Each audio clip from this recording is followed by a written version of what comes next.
அனைவருக்கும் வணக்கம். நாம் அகப்பேச்சு திருவருமான் பாடியருளிய அதி நுட்பமான ஞான கருத்துக்கள் பொதிந்த பாடல்களை பார்த்துக் கொண்டிருக்கிறோம். இதற்கு முன்பு நாம் பார்த்த பதிவுகளிலே எல்லாம் புற வழிபாட்டிலே ஏமாற்றுக்கள் நிறைய இருக்கின்றன. அவற்றை கடந்து அக வழிபாட்டிலே உங்கள் பயணத்தை தொடங்குங்கள் என்று அகப்பேச்சித்தர் சொல்லியிருந்தார். மந்திரங்களால் எதுவும் ஆகாது, தந்திரங்களாலும் எதுவும் கைகூடாது.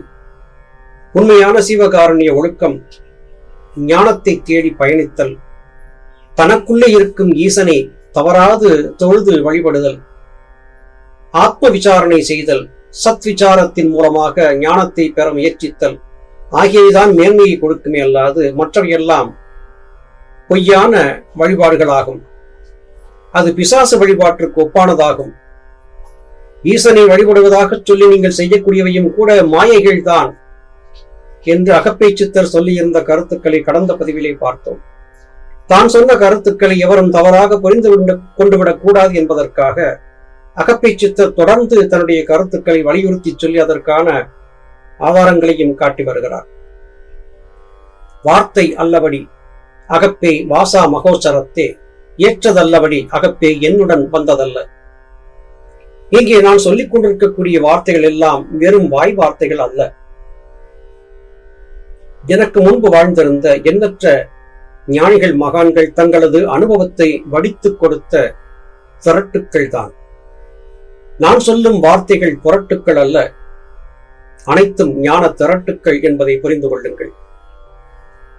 இங்கே நான் கொண்டு வந்திருக்கக்கூடிய இந்த வார்த்தைகள் எல்லாம் ஏதோ நான் கண்டுபிடித்து கொண்டு வந்தவை அல்ல. எனக்கு முன்பு வாழ்ந்திருந்த மகானுபாவர்கள் தங்களது அனுபவத்திலே தாங்கள் அடைந்த ஞானத்தின் வெளிப்பாடாக கொடுத்த உன்னத கருத்துக்களைத்தான் நான் சுமந்து வந்து உங்களிடத்திலே பகிர்ந்து கொண்டிருக்கிறேன். எதுவும் என்னுடையதல்ல, எல்லாம் பராபரத்தின் சொத்து, மகான்களின் சொத்து என்று குறிப்பிடுகிறார். இங்கே ஒரு தத்துவத்தை சரியாக புரிந்து கொள்ள வேண்டும்.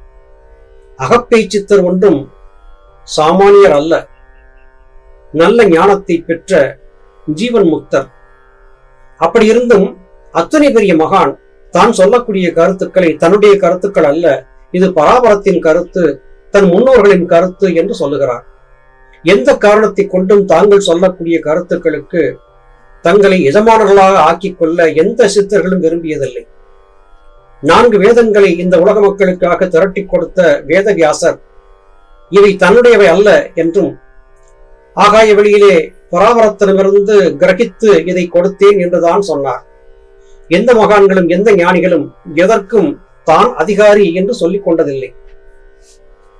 ஆனால் இன்றைய உலகிலே மாயையிலே வாழ்ந்திருக்கக்கூடிய மனிதர்கள் ஒரு சிறிய காரியத்தை செய்து விட்டாலும் ஏதோ மகத்தான உலகாயதமான காரியத்தை செய்துவிட்டதாக தங்களுக்கு தாங்களே பட்டங்களை சுட்டிக்கொண்டு தம்பட்டங்களை அடித்துக் கொள்ளுகிறார்கள்.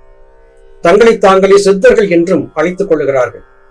அடே அப்பா, எத்தனை அகங்காரம் என்று எண்ணி பார்க்கும் போது நமக்கு வேதனையோடு வியப்பு மேலிடுகிறது.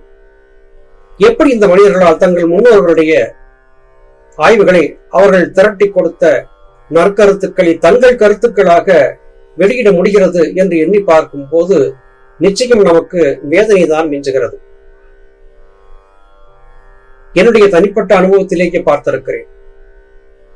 என்னிடத்திலே சித்த வித்திய உபதேசம் பெற்று தவறான வழியிலே சென்று தன்னை ஏதோ பெரிய மகானுபாவன் போல காட்டிக்கொண்டு தானும் கெட்டு மற்றவர்களையும் கெடுத்துக் கொண்டிருக்கக்கூடிய குப்பைகளை பற்றியெல்லாம் கேள்விப்பட்டுக் கொண்டுதான் இருக்கிறேன். எந்த ஒன்றும் நம்முடையதல்ல. நாம் பேசுகிற பேச்சு, சொல்லுகிற சொல், செய்கிற செயல் இவை அனைத்துமே நம்முடைய முன்னோர்கள் உலக மக்களுக்காக கொடுத்துவிட்டு சென்ற சொத்துக்கள். இதில் எல்லோருக்கும் சமபங்கு இருக்கிறது. தனி ஒருவன் இதை தன் சொத்து என்று சொல்லிக் கொள்வதற்கு இதில் எதுவுமே இல்லை. இதை மறந்தவர்களாக எல்லோரும் ஏமாந்து தெரிகிறார்கள். இதை ஊர்ஜிதப்படுத்தும் விதமாகவே இங்கே அகப்பேச்சித்தர் சொல்லுகிறார். இது என்னுடன் வந்ததல்ல, என்னுடைய வார்த்தையும் அல்ல, முன்னோர்கள் வார்த்தை, மூத்தோரின் வார்த்தை என்று தன்னடக்கத்தோடு சொல்லிக் கொள்கிறார். சாத்திரம் இல்லையடி அகப்பே சலனம் கடந்ததடி, பார்த்திடல் ஆகாதே அகப்பே பாவனைக்கு எட்டாதே.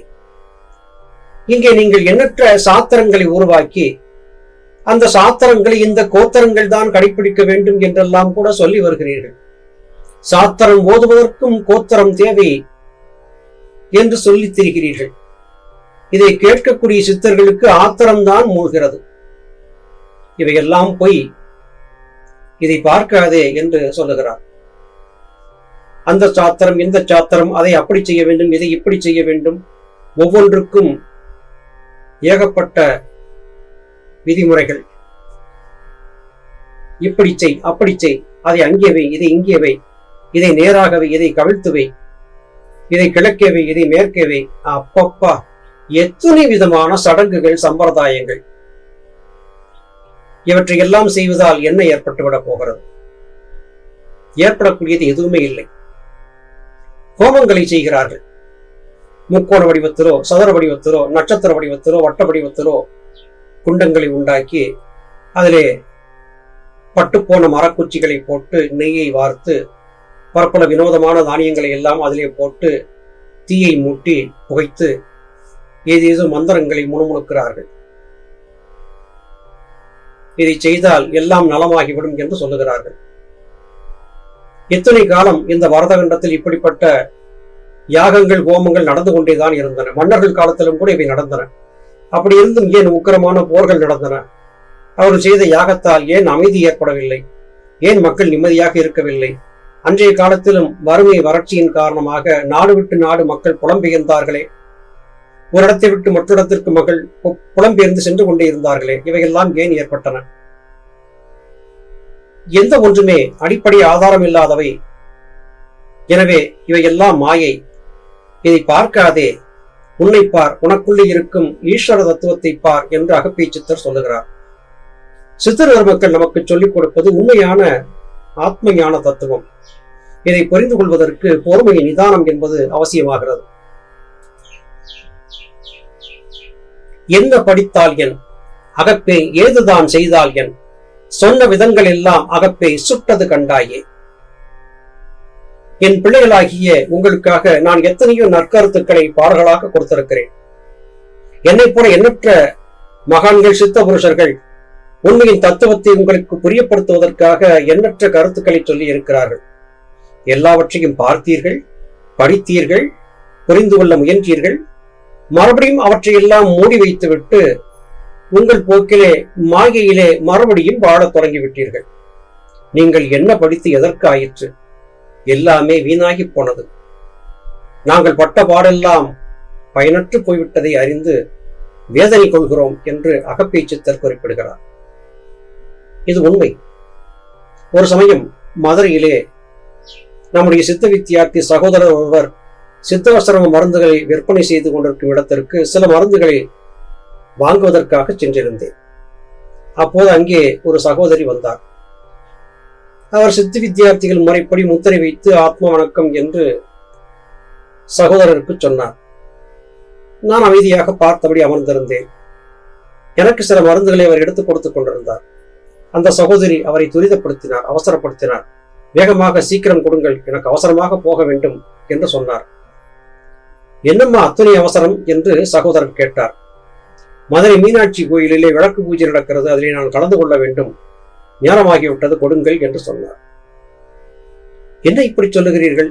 நீங்கள் சித்த வித்தியார்த்தி ஆயிற்றே, சித்த வித்தை உபதேசம் பெற்றிருக்கிறீர்களே, அப்படி இருக்கும்போது இது போன்ற காரியங்களில் ஈடுபடக்கூடாதே.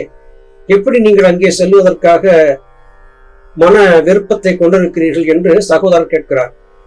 அதெல்லாம் செய்யலாம், எனக்கு வித்தை காட்டி கொடுத்தவர் சொல்லி இருக்கிறார். ஆலயத்திற்கு செல்லலாம், வழிபாடுகள் செய்யலாம், விளக்கு பூஜையிலே கலந்து கொள்ளலாம், எல்லாம் செய்யலாம், தவறில்லையே என்று சொல்லிவிட்டு வேகமாக பொருளை பெற்றபடியாக நகர்ந்து விட்டார். எனக்கு பயங்கரமான ஆச்சரியம். என்ன இப்படி? அவரிடம் கேட்டேன், யார் இவருக்கு சித்தவித்தை தீட்சை கொடுத்தது? இவருக்கு இந்த விளக்கங்களை அவர் சொல்லிக் கொடுக்கவில்லையா என்று கேட்டதற்கு சகோதரர் தலையிலே அடித்துக் கொண்டு, இப்படித்தான் நடக்கிறது. எல்லோரும் மனம் போன போக்கிலே வந்தவருக்கெல்லாம் சித்தவித்தை உபதேசம் கொடுத்து விடுகிறார்கள். அவர்கள் எந்த விதமான அடிப்படையும் இல்லாமல் இப்படித்தான் இருக்கிறார்கள். இது இங்கே தொடர்ந்து நடந்து கொண்டிருக்கிறது, என்ன செய்வதண்ணா என்று வேதனையை வெளிப்படுத்தினார். ஞானப்பாதைக்கு திரும்பியவர்களும் கூட இப்படிப்பட்ட தவறுகளை செய்து கொண்டிருக்கிறார்கள். இவர்கள் என்ன படித்து எதற்காகிறது? சித்தவேதம் படித்து என்ன ஆகிறது? சித்தவித்தை படித்து என்ன ஆகிறது? ஞான தீட்சை பெற்று என்ன ஆகிறது? எல்லாம் பொய், எல்லாம் மாயை.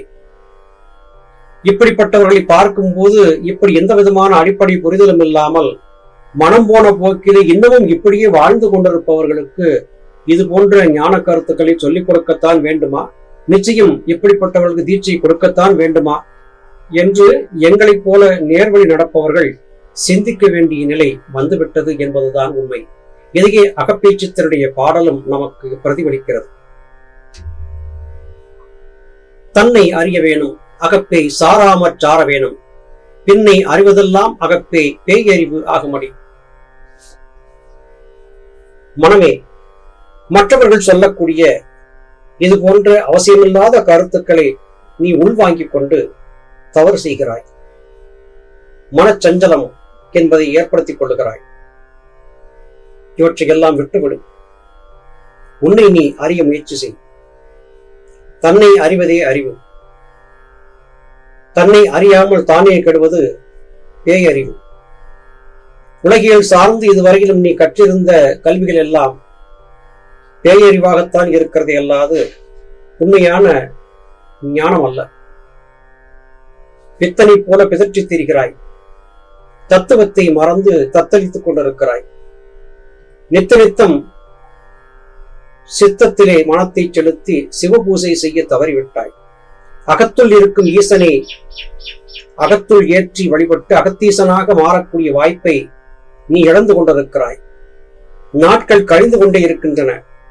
ஒவ்வொரு நாளும் தினசரி நாட்காட்டியிலே தாழை கிழிக்கும் போது உன் வாழ்க்கையிலே ஒரு நாள் கிழிந்து விட்டது, தொலைந்து விட்டது, திரும்பவும் மீட்டெடுக்க முடியாது என்பதை மறந்து புதிய நாளுக்காக ஆனந்தம் கொள்கிறாயே அல்லாது நீ தொலைத்துவிட்ட நாட்களுக்காக நீ இன்று வரையிலும் வேதனைப்பட்டிருப்பதாக தெரியவில்லை.